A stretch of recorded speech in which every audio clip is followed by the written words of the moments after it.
Alors, je crois que c'est hier ou avant-hier, je me rappelle plus. J'ai fait un post sur Blue Sky qu'ensuite, j'ai recopié sur X.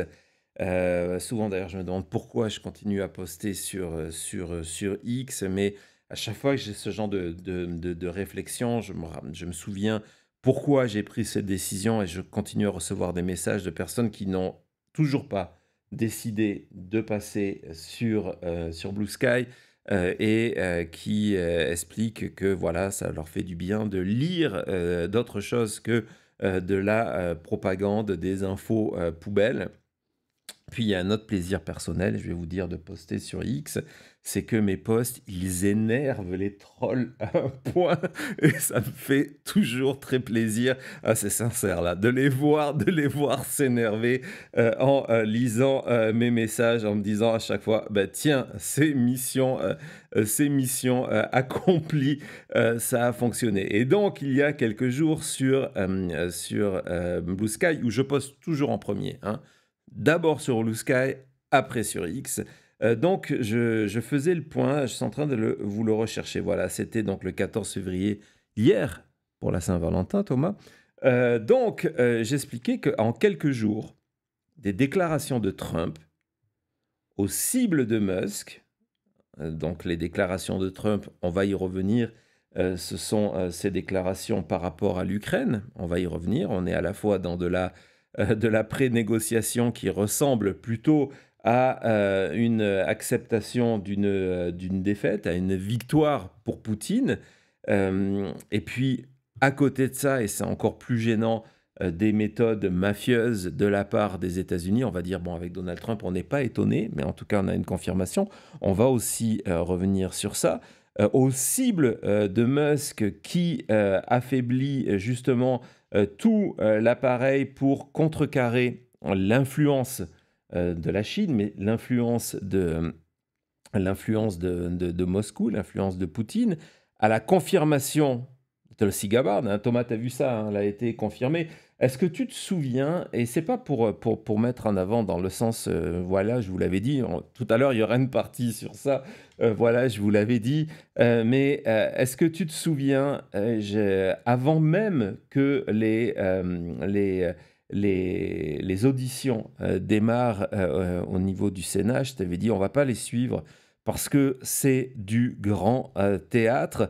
En bout de course, les choix de Donald Trump, bon, il y a peut-être un petit bémol avec Kash Patel, on verra, mais je t'avais dit, les choix de Donald Trump, ils vont être validés. Quelles que soient les questions posées, ça sert strictement à rien. Quelles que soient les oppositions faites via tweet, via des Ouais. plateaux de télé de certains républicains, au moment de voter, ils rentreront dans le rang. Ça fait Ne très télé, hein. perdons pas de temps à regarder, à passer des heures à suivre tout ça. Ça sert strictement à rien.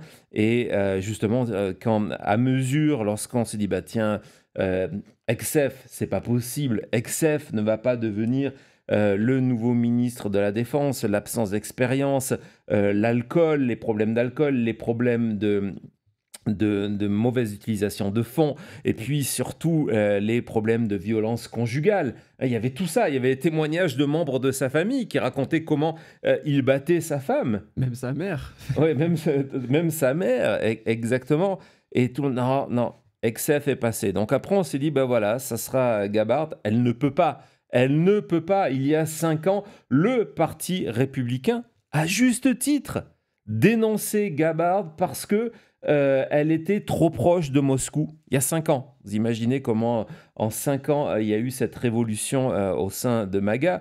Et donc, le Parti républicain, il y a encore des tweets parce que l'Internet n'oublie rien, dénonçait le fait qu'elle était trop proche de Moscou, dénonçait le fait de ses voyages en Syrie pour apporter le soutien à un dictateur qui assassinait son peuple. Et donc, hier, elle a été confirmée dans un poste clé où elle va avoir accès à tous les secrets les secrets militaires américains, de toutes les agences de renseignement. hein, elle va avoir autant d'accès que ce que pourrait avoir Donald Trump. C'est extrêmement troublant. Donc ça, pour moi, c'est encore une victoire pour Poutine. Il y a eu le discours, donc on va largement y revenir, de J.D. Vance à Munich. Et donc, je concluais, sans même la moindre dose d'humour et d'ironie, que cette semaine, c'était en fait la confirmation que le 5 novembre dernier, c'était Vladimir Poutine qui avait gagné l'élection américaine. Et ce qui s'est passé, donc ça c'était hier, 14 février, ce qui s'est passé depuis le discours de Zelensky, les déclarations des États-Unis sur l'OTAN, les fuites au niveau du plan de paix de Donald Trump, en fait, c'est la confirmation. C'est pas nouveau. C'est quelque chose que l'on vous avait dit pendant toute la campagne. Donc voilà, ouais, vas-y Thomas. C'est une frustration, ce côté-là de... Excusez-moi, quand on parle de la campagne, parce que je me souviens, on parlait quand même un peu de l'Ukraine et la Russie pendant la campagne, mais c'était que dans la formulation qui intéressait Trump, qui était de dire, si nous sommes un pays qui est America First, pourquoi est-ce qu'on paye des millions et des milliards de dollars pour une guerre en Ukraine où il n'y a pas d'Américains, tout ça. Et c'était tout. On ne parlait pas des enjeux. Des enjeux, de ce danger qui existait déjà en 2016 entre Poutine et Trump. On ne parlait pas du danger que la Russie représente pour l'Europe et donc des alliés du pays et ce que ça pourrait dire à l'avenir. Tout ça, ce n'était pas l'enjeu de l'Ukraine. C'était vraiment que, et Trump a gagné sur ce côté-là, c'était le talking point, comme on dit. On a peu de temps de parler de tout ce qui se passe en dehors du pays pendant une campagne, parce qu'évidemment, on parle que de ce qui intéresse les Américains ici. Et les 5 minutes qu'il y avait pendant le débat, les 5 minutes qu'il y avait par soir à la télé pour la Ukraine, c'était vraiment juste ces questions de pourquoi est-ce que la campagne Biden, pourquoi est-ce que la campagne Kamala Harris est d'accord de dire que l'Ukraine va prendre des millions et des milliards de dollars de la poche des Américains. Et c'est tout. Ouais, c'était le seul angle. Et en fait, je vais débuter par ma conclusion. Hein, voilà, vous avez maintenant l'habitude où j'ai en tête une idée de conducteur, et puis lorsque je me retrouve à parler avec vous, je me dis, non, on va faire exploser tout ça, parce que en fait, ma conclusion, c'est le contexte que je veux que vous gardiez en tête. Non seulement tout au long de cette émission, mais également dans les jours et dans les semaines prochaines, lorsque vous allez entendre les déclarations de vos présidents, de vos ministres, les déclarations de Trump, les gestes de Poutine, les déclarations de Zelensky. Et pour vous faire comprendre, on déborde un petit peu sur ce qui... Il n'y en aura pas aujourd'hui pour des questions de temps, mais ce qui aurait pu être le journal des vaguelettes. On déborde un peu sur ce qui doit être, peut être votre rôle de vaguelette, de sentinelle.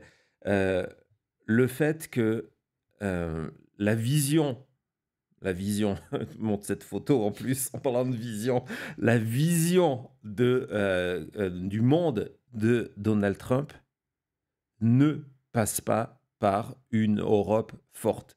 La vision de Donald Trump, et c'est pour ça que la Chine n'est pas opposée à Donald Trump, c'est pour ça que Poutine n'est pas opposé à Donald Trump, la vision de Donald Trump, c'est un monde tripartite, avec la Chine, avec la Russie et avec les États-Unis.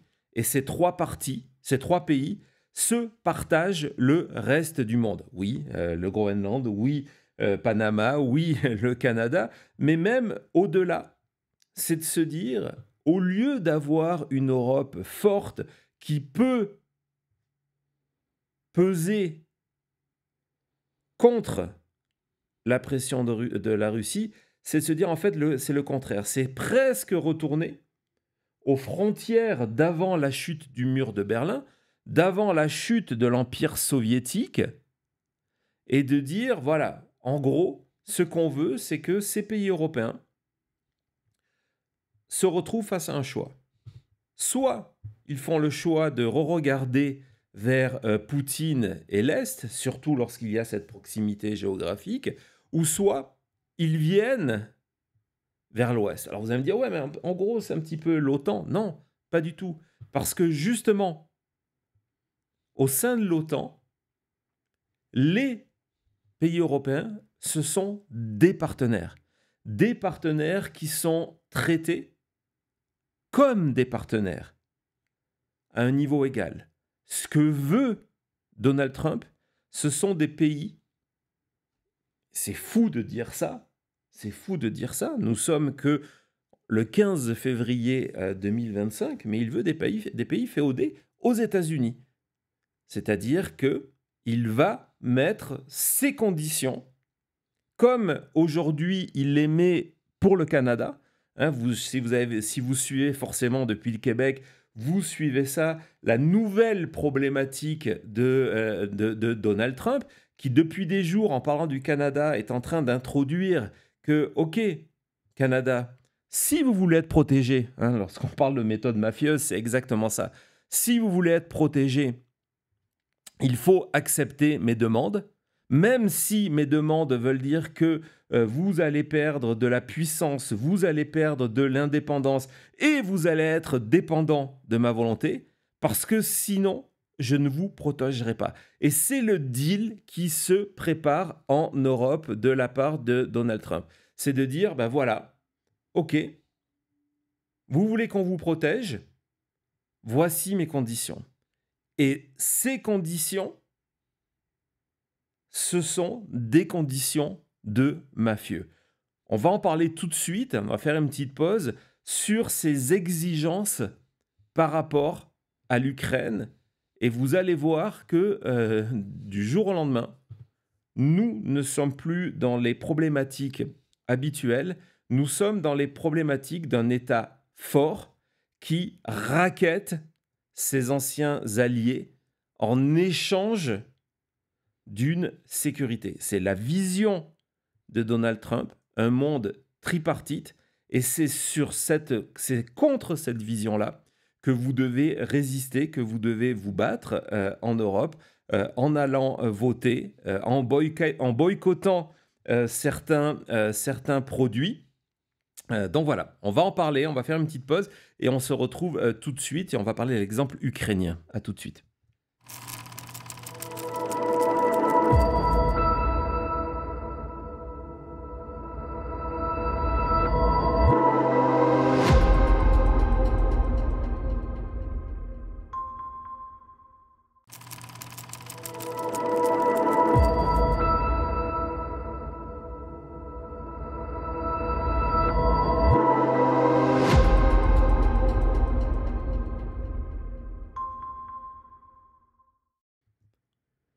Voilà, merci d'être avec nous. Ça fait toujours plaisir de revoir des habitués dans le chat et des nouveaux.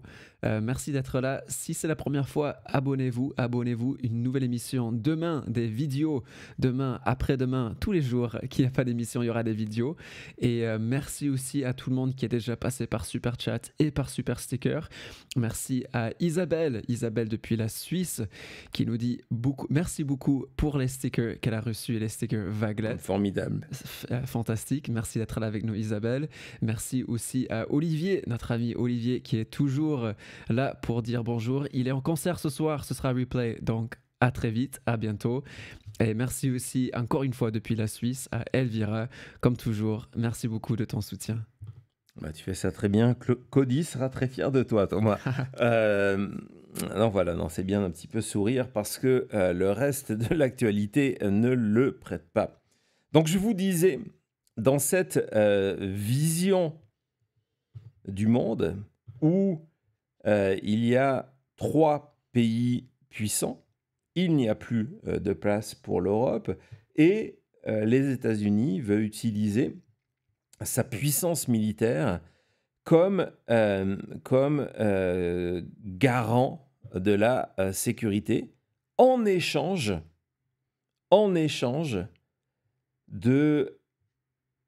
d'argent, en échange de richesses. Et on se rend compte que, par exemple, c'est un discours qui n'existait pas de la part de Donald Trump. Tu en as parlé pendant la campagne parce que on parlait évidemment du coût de l'aide à l'Ukraine, même si finalement cet argent-là a été dépensé aux États-Unis pour construire ces fameuses munitions et armes qui partaient en Ukraine. Il y a un autre aspect que Donald Trump a évidemment complètement occulté pendant la campagne, c'est qu'aujourd'hui, il est en train de négocier par proxy avec l'Ukraine, en ouvrant d'une manière extrêmement violente les discussions avec Poutine, hein, sans impliquer dans ces discussions-là l'Ukraine. Je ne sais pas si vous imaginez la chose. Aujourd'hui, Donald Trump veut négocier avec Poutine en parlant de l'Ukraine, mais sans que l'Ukraine soit à la table. Ou si l'Ukraine est à la table, ça sera juste de manière symbolique et sans impliquer l'Europe, qui est géographiquement en plein milieu de tout ça. Et c'est pour ça qu'on va voir la vidéo. Il y a quelques jours, Exef, le nouveau, on en a parlé il y a quelques secondes, le nouveau ministre de la Défense, Secretary of Defense aux États-Unis, a étonné tout le monde. Hein. Certains Américains, certains observateurs américains se sont dit, est-ce que même Donald Trump est au courant? Oui, Donald Trump est au courant parce que c'est un positionnement à remise en cause.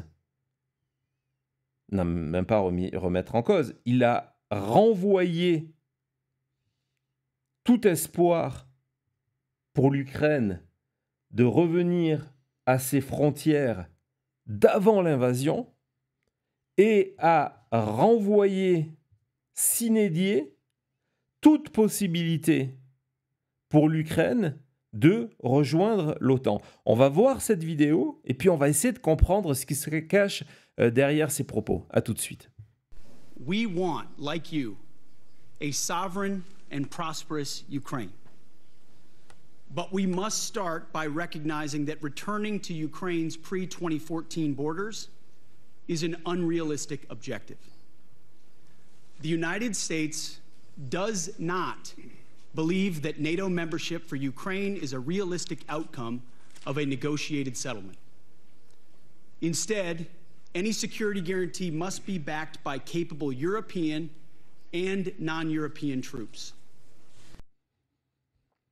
Voilà, donc c'est vraiment un tournant.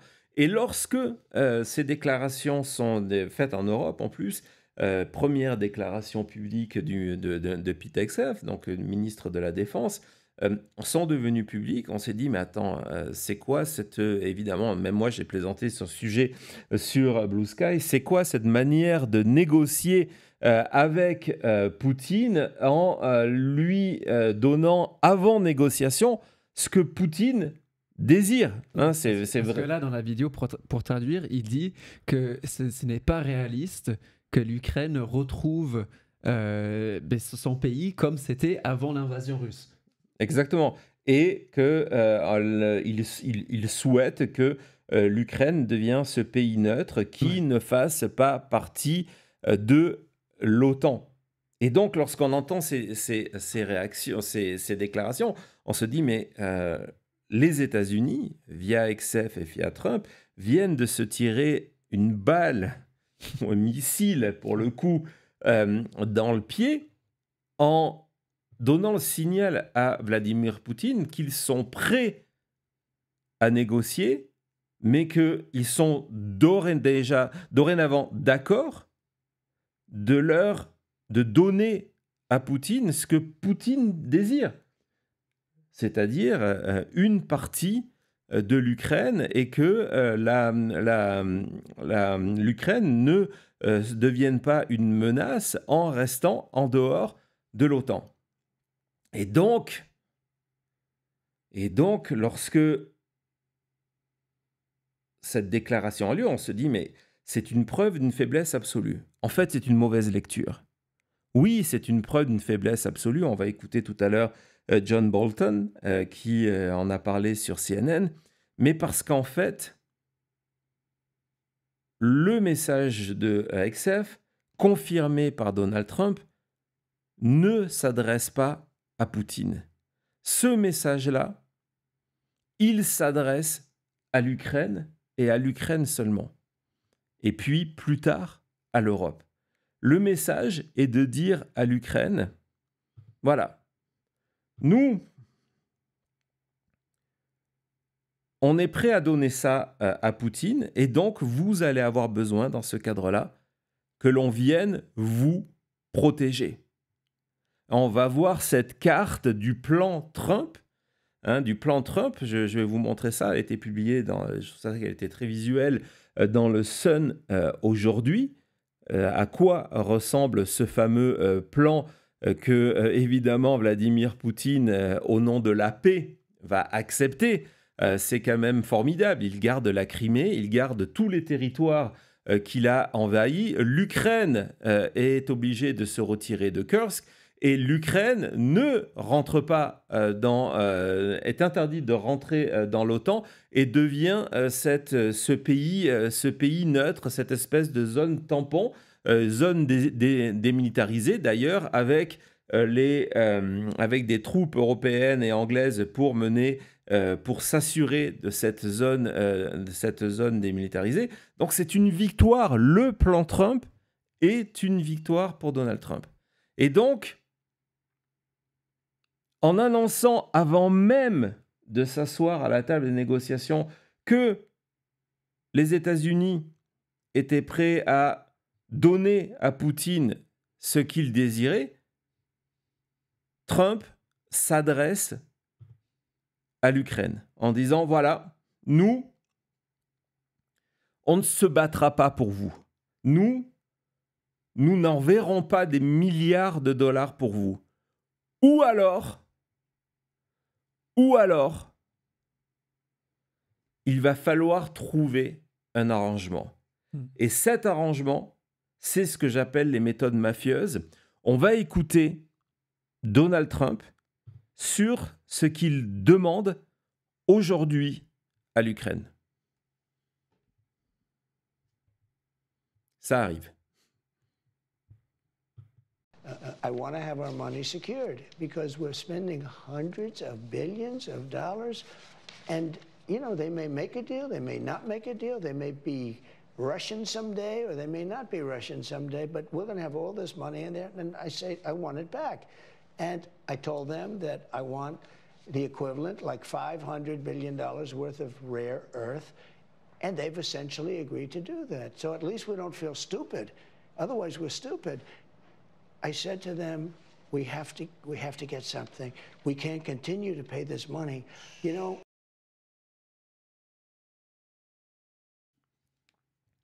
Voilà. Donc, de manière extrêmement claire, Donald Trump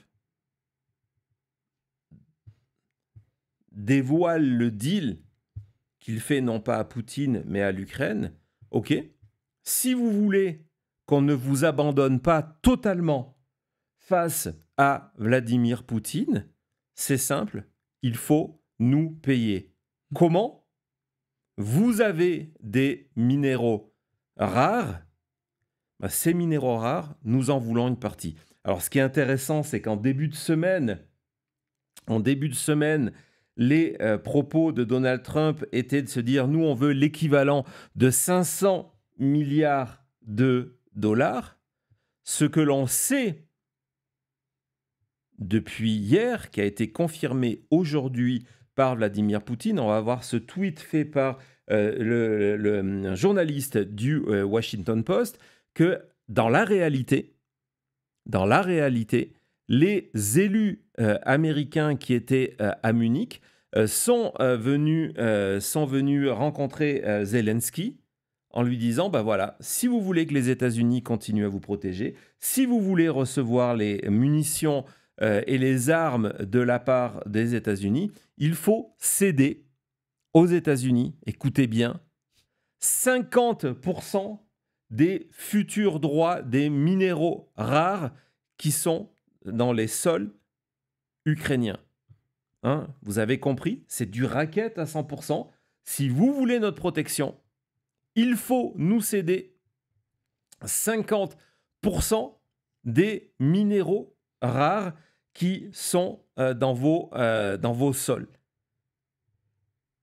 On n'est plus dans le cadre de partenariat, on n'est plus dans le cadre de l'OTAN, on n'est plus dans le cadre de discussions avec des alliés, on est dans une phase de transaction financière en disant voilà, vous nous payez cet argent-là. C'est super important pour Donald Trump parce que en fait, il espère réussir en politique intérieure aux États-Unis en faisant rentrer le maximum d'argent de l'extérieur. Et donc, on n'est plus à 500 milliards de dollars, qui était quand même une somme considérable pour un pays qui va devoir non seulement se reconstruire, mais lorsqu'on voit sur la carte perdre justement des zones où il y a des réserves de gaz, etc., etc. Là, c'est même plus 500 milliards, c'est de dire non, vous devez nous donner à vie 50% de vos ressources.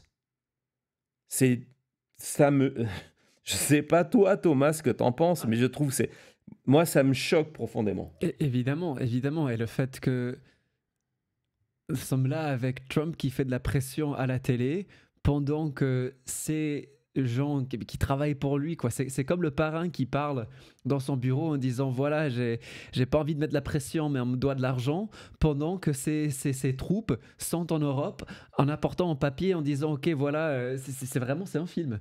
Ouais. C'est terrible.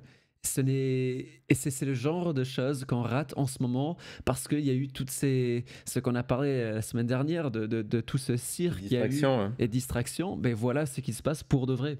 Et donc lorsque XF donne à Poutine ce que Poutine veut, en fait il s'adresse à l'Ukraine en disant voilà, soit vous cédez vos 50%, soit on vous abandonne complètement. Regardez, on n'a pas peur, on vient déjà de donner cette partie-là. Et ce qui est encore plus troublant, on va voir une vidéo de Lindsey Graham dans quelques secondes, c'est que désormais, ce rôle de dire l'intérêt américain, il n'est pas politique, il n'est pas en termes de fidélité avec une zone alliée et des accords qui datent de l'après-Deuxième Guerre mondiale, mais de dire que notre intérêt, il est uniquement financier, c'est désormais avec un cynisme complètement fou, totalement assumé. On va écouter donc Lindsey Graham qui raconte comment, d'après lui, il se place au premier plan de l'histoire, mais comment il a réussi, en jouant au golf, à convaincre Trump de se dire on va s'intéresser à l'Ukraine parce que c'est un pays riche et donc il faut récupérer une partie de ces richesses-là. On écoute Lindsey Graham. I think the main thing for me is that Ukraine has value. Literally has value. Right. So you can talk about democracy and people love talking about democracy here, which is it's great to talk about democracy, but where were you in 2014 when they actually needed you? So Trump now sees Ukraine differently. Because the rare earth stuff. Oh, my God. I said, playing golf, I said, these people are sitting on literally a gold mine. What did he say? What do you mean? I showed him a map. Yeah. Look. You know, everybody says Putin wants to reconstruct the Soviet Union and the Russian Empire. You showed him a map of the rare earth on the golf course? Oh, not on the golf course. But later. Later, yeah. He's seen this. Look, this stuff is, that's one of the reasons the guys wanting to go into Ukraine is take their stuff. I mean, there's trillions of dollars of very valuable rare earth minerals that he's trying to take by force. And I told President Trump, that's not a good way to do business. So you made Donald Trump a Ukraine hawk by showing him that map, huh? Well, I don't know if he's a Ukraine hawk, but I made him understand that if you let Putin get away with this, grabbing stuff at not his by force, other people will start doing it.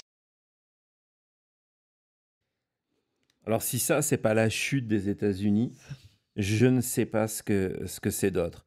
De dire, voilà, aujourd'hui, ce n'est plus la démocratie qui nous intéresse, se moquer du concept démocratie, mais que le mot-clé, ça soit devenu la valeur. Non, on ne va pas venir aider l'Ukraine parce que c'est la chose à faire, c'est la bonne chose à faire. On va aider, protéger l'Ukraine parce que l'Ukraine a une valeur. Ce pays est installé, c'est ce que dit Lindsey Graham, sur une véritable mine d'or. Le mine d'or ici englobe d'autres métaux rares comme le lithium. Tout à l'heure, j'ai vu passer le message, effectivement. Et donc, ça représente des milliers de milliards de dollars, trillions. Et donc, aujourd'hui, les États-Unis ont décidé, comme des mercenaires, de se retourner vers certains alliés et leur dire, vous voulez notre protection contre le méchant Poutine, ça va vous coûter.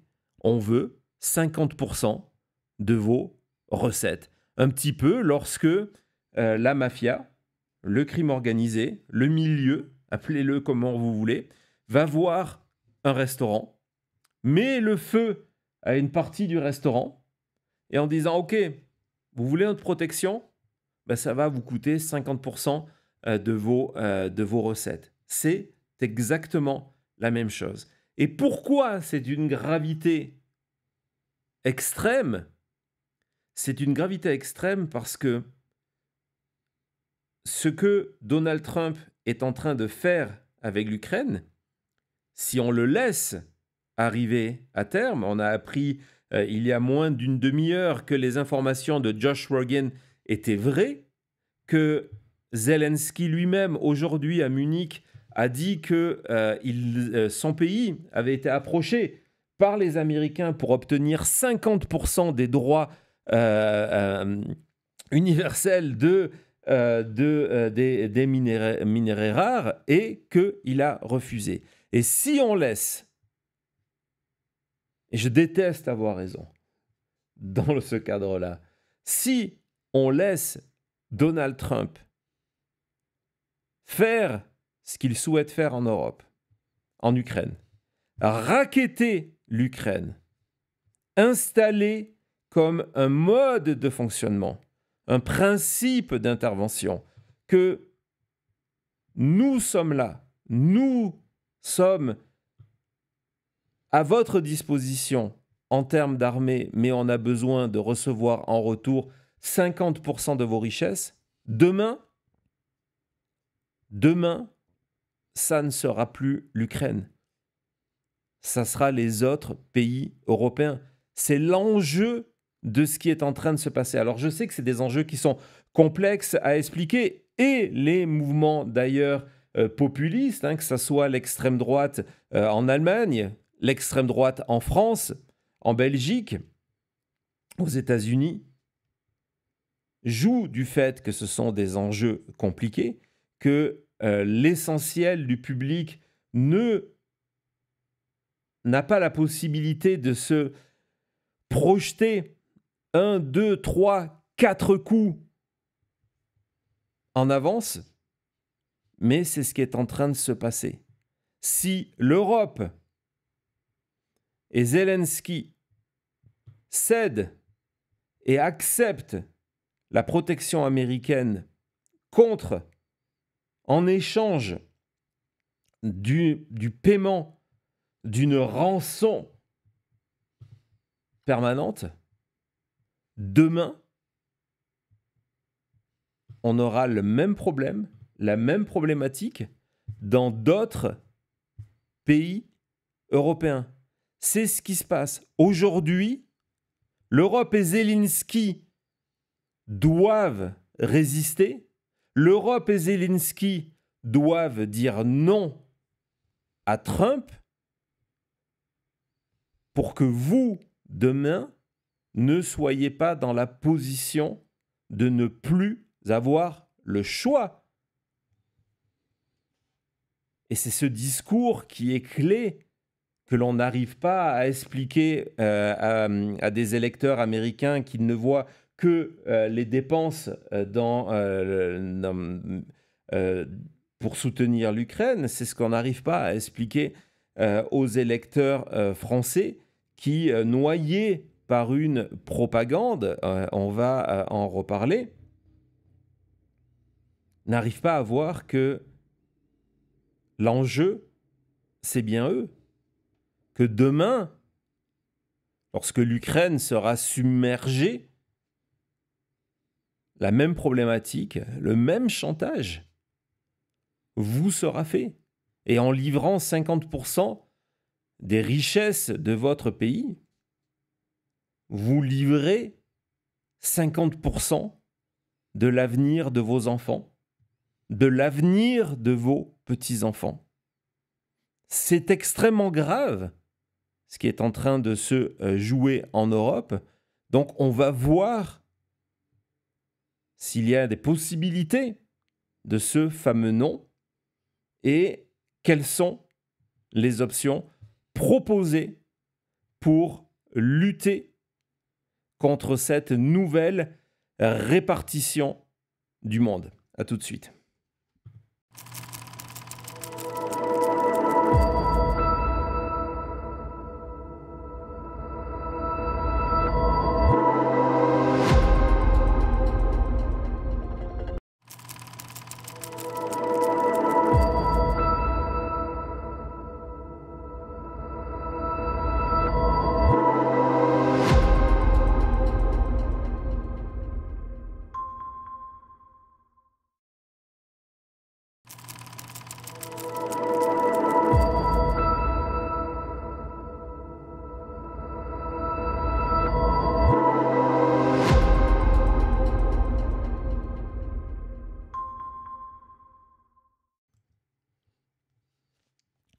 Voilà, merci d'être là avec nous, merci d'être là dans le chat, à réagir, à nous donner vos réactions et de lire vos messages. C'est bien de voir que ce message tombe sur des gens qui veulent faire quelque chose. C'est cette idée de debout l'Europe, j'ai vu le message Ouais, passer. j'ai vu passer ça tout à l'heure. C'est cette idée, c'est ça les vaguelettes, c'est ça, c'est important. C'est important. On va aussi remercier, il y a eu plusieurs super chats pendant ce segment. Donc merci beaucoup à Valérie depuis la Suisse. Ouais, pour le nom de Zelensky. Ouais. Oui. Ouais. Merci beaucoup. Merci aussi à Isa qui a reçu aussi son sticker de vaguelette et qui nous rappelle qu'il faut rester vigilant. Exactement. Merci beaucoup. Merci Isa. Et merci à Frémont qui est Wally qui est passé par Super Sticker aussi. Merci beaucoup d'être là avec nous ce soir. Ouais, merci beaucoup. Donc comment on répond à Donald Trump? Comment on répond à ce nouveau chantage en rupture avec 70 ans quasiment de politique et de diplomatie? Les options sont limitées. Et les options ne sont pas réjouissantes. Soyons clairs. On va écouter ce matin Zelensky, qui est devenu, malgré lui, le symbole, hein, lorsqu'on parle de vaguelettes, le symbole de cette lutte contre ce nouvel équilibre mondial défendu par Donald Trump. Il a d'abord replacé les discussions dans le cadre, en expliquant que face à la menace, face à l'idée que les États-Unis peuvent désormais nous trahir, hein, c'est vraiment une nouveauté dans le discours, on en parle ouvertement. Et quand je dis « on », ce sont les dirigeants de différents pays européens. Ce discours, il était là dans les couloirs, il était là loin des caméras depuis le 5 novembre. Maintenant, il est devenu une réalité. Et donc, on va écouter Zelensky qui dit que la première chose, c'est de renforcer l'Europe et de faire que l'Ukraine devienne une partie de l'Europe. Not us, then who will stop them? Really? There are things I shared with the President Trump that first of all, we have to see common view. And I said also that at the table, we need Europe also. It's very important for us. We are Europe, we in Europe, and we see our future only in EU like a member. Voilà, première étape, donc, renforcer l'Europe et arrêter que l'Ukraine soit ce pays, comme l'a été l'Allemagne, divisé à un moment, où on donne une partie à Moscou et où l'autre partie est passée sous autorité, avec une zone démilitarisée au milieu. Avec donc, on donne cette partie à l'Ouest en échange d'une partie de ses richesses.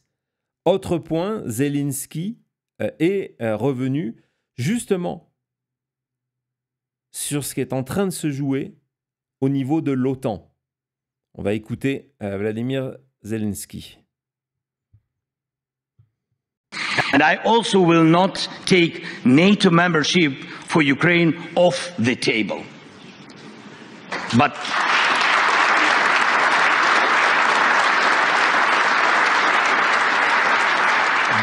right now, the most influential member of NATO seems to be Putin. Because his whims have the power to block NATO decisions. And that's despite the fact that it was Ukraine's army that stopped Russia, not a NATO country. Not NATO troops, but only our people and our army. Voilà, donc c'est, même si c'est dit avec une certaine forme humoristique, hein, on a entendu les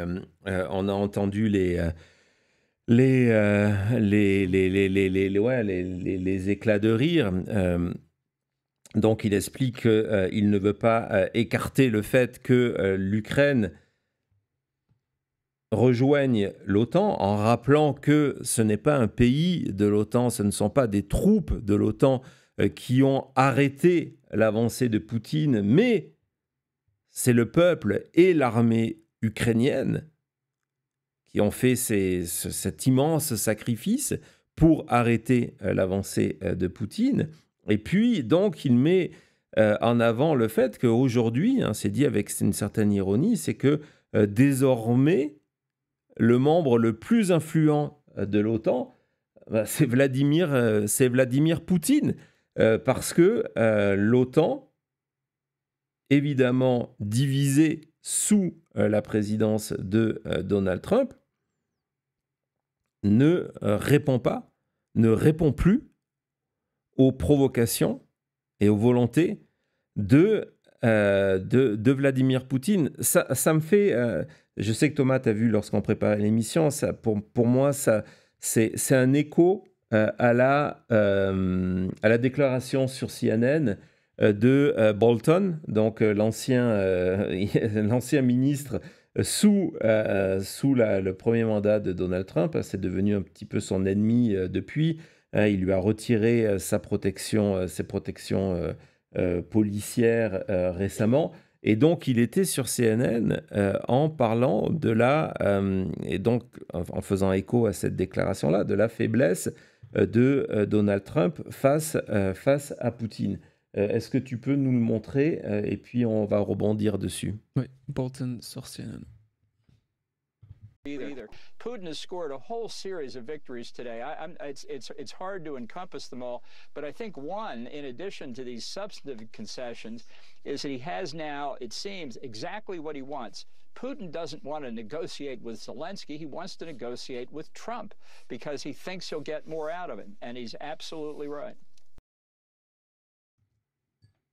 Voilà, donc Bolton qui le dit très clairement, il dit Poutine ne veut pas négocier avec Zelensky, il veut négocier avec Trump parce qu'il obtiendra plus. Et il a raison, il obtiendra plus. Et donc ça veut dire quoi? C'est-à-dire que, on l'a vu, une Europe unie avec l'Ukraine. Le rejet imposé par les Américains et formulé par Pete Hegseth de dire que l'Ukraine ne fera pas partie de l'OTAN. Deuxième point. Impliquer, troisième point, les Ukrainiens dans les négociations de paix qui concernent leur pays. Au niveau des Ukrainiens, refuser la proposition de raquettes offerte par Donald Trump, 50% de vos richesses. Et puis, il y a le dernier point. Et le dernier point, c'est peut-être celui qui fait évidemment le plus peur parce qu'il nous renvoie à des échos qui datent de l'avant-Seconde Guerre mondiale, même s'il n'y avait pas cette volonté-là. Je pense que, je ne sais pas, vous me direz le chat, mais c'est la première fois depuis qu'il y a cette crise, on va être gentil, on va dire crise, de cette crise ukrainienne, que l'on évoque une armée européenne. On va écouter Zelensky et puis après on va voir à quoi ça ressemble et ce que ça veut dire. And I also will not take NATO membership for Ukraine off the table. But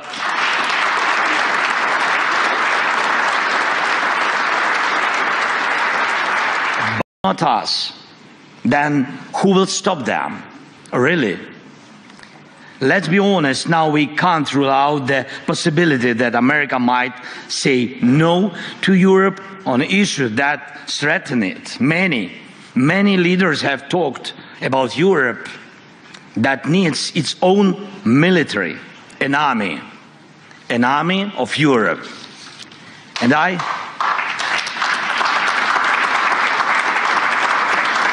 I really believe that time has come. The armed forces of Europe must be created.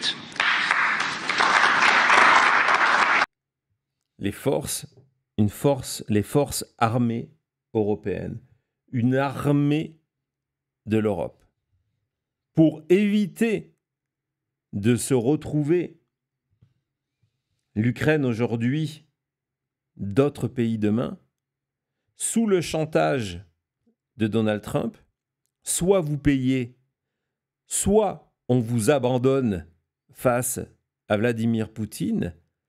La solution de Zelensky, il précise que c'est aussi la solution évoquée en coulisses par d'autres pays européens, c'est d'avoir une véritable puissance militaire européenne. Alors je sais que forcément, lorsque on entend ce genre de déclaration, et on se dit, mon Dieu, mais dans quelle phase historique nous sommes en train de rentrer? Où non seulement pour répondre à Poutine, mais aussi, et c'est ça la nouveauté, c'est ça qui est extrêmement inquiétant, pour répondre à la menace que représente désormais Donald Trump, il faut créer une armée européenne. On va voir une carte, une infographie extrêmement intéressante qui représente aujourd'hui, si on unit les armées de tous ces pays, hein, vous voyez, de la France à l'Angleterre, à l'Ukraine, la Pologne, l'Italie et l'Allemagne, ce que cela représente pour tenter de faire face à cet étau de la Russie, hein, qui est une véritable menace d'intégrité du territoire, et des États-Unis, qui est une menace de raquettes. Et donc, je n'ai pas de solution, je ne sais pas. Dites-moi le chat ce que vous pensez de tout ça, mais le 15 février 2025, nous en sommes là. Nous en sommes là. Dire voilà, si Trump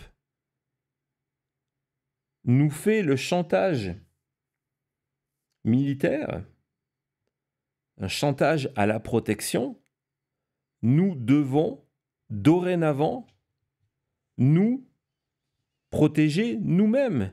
Parce que désormais, personne ne peut être certain que si un pays de l'OTAN est agressé par la Russie, les pays de l'OTAN, y compris donc les États-Unis, vont faire front pour protéger ce pays-là. C'est une situation extrêmement grave. Et c'est pour ça, hein, en parlant d'initiative, que lundi, ça a été annoncé par Politico.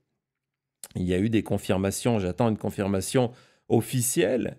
Lundi, donc dans 2 jours, à Paris, va se tenir un congrès, un sommet, à l'initiative d'Emmanuel Macron. On va voir l'article de Politico.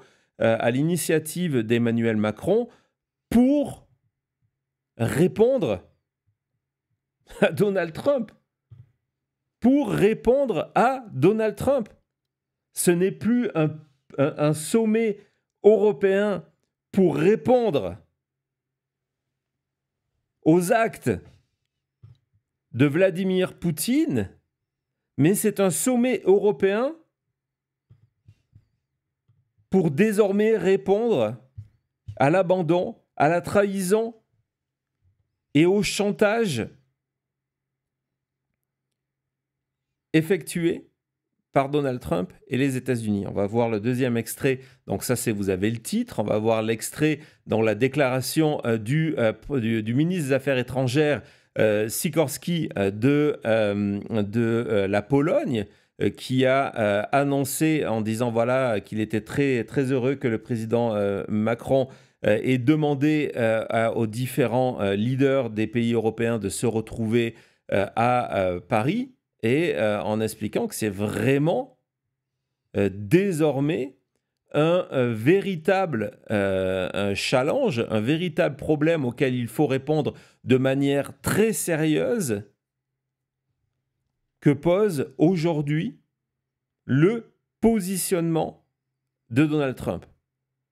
En 2025, les États-Unis sont devenus un problème pour les pays de l'OTAN. En 2025, les États-Unis sont devenus un problème pour l'Europe. En temps de crise, c'est devenu trop risqué pour l'Europe de voir les États-Unis comme alliés. C'est fou à dire à haute voix, quoi. Et on revient à ce que tu disais au début d'émission, que la vision de Trump et de beaucoup de l'extrême droite, c'est de voir le monde divisé avec 3 pays, 3 puissances, la Chine, la Russie et les États-Unis de Trump. Et donc, en réponse nécessaire, urgente, d'extrême, quoi, il faut que l'Europe se voit comme une puissance unique, et avec une armée unique maintenant contre ça. Pour prendre ta phrase, c'est complètement fou. Ouais, pour prendre ma phrase, C'est complètement fou. Je vois vos réactions dans le chat en disant, mais quelles sont les autres alternatives? Quelles sont les autres alternatives? Hein, on en est là. Le Canada n'a pas le choix. L'Europe n'a pas le choix. Le Canada, comme l'Europe, ne peut plus faire confiance aux États-Unis. Je ne sais pas si vous imaginez, hein, ça va faire 1 mois que Donald Trump est président. Et en 1 mois, il a réussi à briser des décennies de confiance. Hein, au-delà des accords, au-delà de la diplomatie, il a réussi à briser des décennies de confiance. Cela a été dit très clairement par Zelensky ce matin en disant, voilà, on doit se dire qu'en cas de crise, on ne peut plus être certain que l'OTAN interviendra. On n'a plus cette certitude. On n'a plus cette certitude que les États-Unis agiront en alliés. Ou alors, les États-Unis utiliseront leurs forces militaires comme un pays mercenaire qu'il faudra payer en échange de sa sécurité. On fait une pause, on se retrouve tout de suite après.